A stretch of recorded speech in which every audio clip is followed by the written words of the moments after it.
Are you carrying a heavy cross that feels impossible to bear?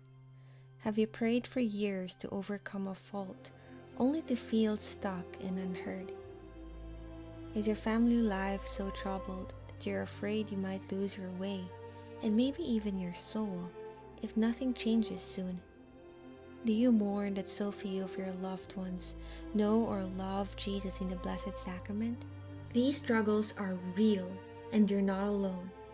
As Father Faber, who translated True Devotion to Mary by St. Louis de Montfort, asked, "What is the remedy indicated by God Himself?"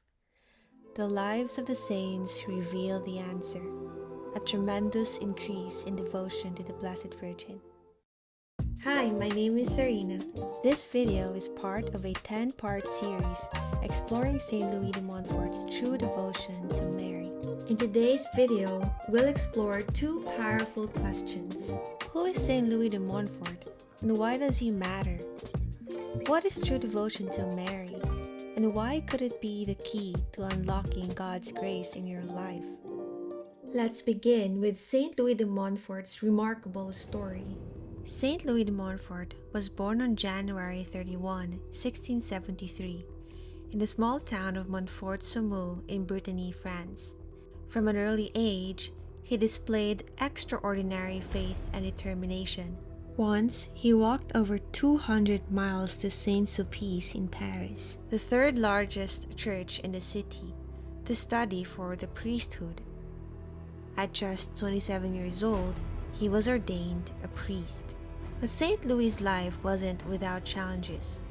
Despite his tremendous success as a preacher, where he famously claimed no sinner could resist conversion after being touched by his rosary, his life was filled with trials. One of the greatest came when the Bishop of Poitiers forbade him from preaching in his diocese. Why? At the time, France was grappling with a heresy known as Jansenism. What was Jansenism, and why was it so dangerous?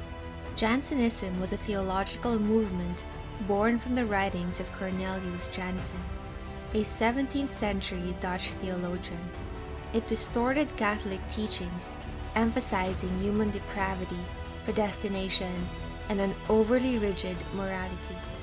Jansenism painted God as distant and severe, rather than merciful and loving. This led to a spiritual crisis.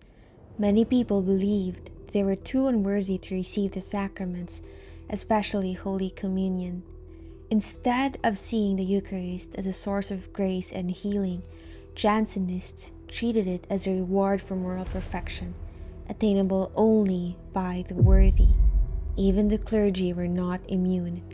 Jansenism took root in many dioceses, including Poitiers. The Bishop of Poitiers viewed St. Louis's teachings as emotional and his deeply Marian preaching too radical. But St. Louis didn't back down. Instead, he walked over 1,000 miles to Rome. St. Louis appealed directly to Pope Clement XI. The Pope not only affirmed St. Louis's mission, but gave him the title Missionary Apostolic, authorizing him to continue spreading his teachings. However, the Pope also urged obedience to local bishops, emphasizing unity within the Church. So why does St. Louis matter today? In a world increasingly detached from faith, St. Louis de Montfort offers a timeless message. The path to Christ is made clearer and easier through devotion to His Blessed Mother. His teachings and the transformative power of Marian devotion are as effective now as they were in his time. Now that you know who St. Louis de Montfort is, it's time to explore the second half of this video. What is true devotion to Mary, and why does it matter? Devotion to Mary is central to loving Jesus as He truly deserves. As Father Faber explains, Jesus is obscured because Mary is kept in the background. Thousands of souls perish because Mary is withheld from them.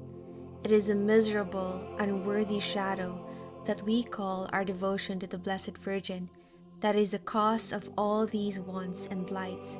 these evils and omissions and declines, God is pressing for a greater, a wider, a stronger devotion to His Blessed Mother.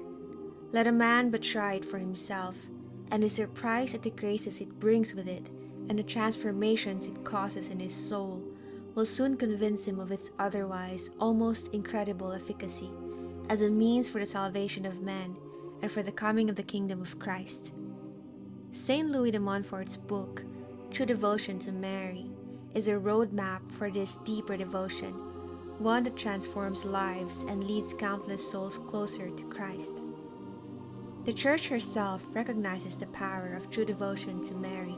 No fewer than 8 popes have strongly encouraged the faithful to read and embrace this book.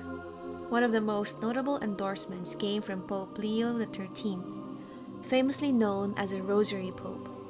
He granted a plenary indulgence to anyone who made St. Louis's act of consecration to the Blessed Virgin Mary. What is a plenary indulgence? A plenary indulgence is a profound spiritual grace. It is the full remission of the temporal punishment due to sin. In simple terms, it means the soul is freed from the purification of purgatory. Similarly, Pope Saint Pius X expressed his admiration for true devotion to Mary by granting the apostolic benediction to all who read it. What is an apostolic benediction? The apostolic benediction is a special blessing from the Pope, invoking abundant spiritual graces and protection. Pope Pius XII referred to St. Louis's Marian consecration as the shortest, easiest, most secure, and perfect path to union with Jesus Christ. And for Pope St. John Paul II, true devotion to Mary was not just influential, it shaped his life. He embraced St. Louis's teachings so fully that he chose Totus Tuus, totally yours, as his papal motto. Thank you for joining me in exploring the life and teachings of St. Louis de Montfort and the powerful message of true devotion to Mary. If you've been inspired by what you heard today, I invite you to grab your own copy of True Devotion to Mary. If you know someone who may need True Devotion to Mary, giving them a copy would be a heartfelt Christmas gift. You'll find the link to the book in the description below. Thank you for watching, and as always, stay rooted in grace and stay close to Mary.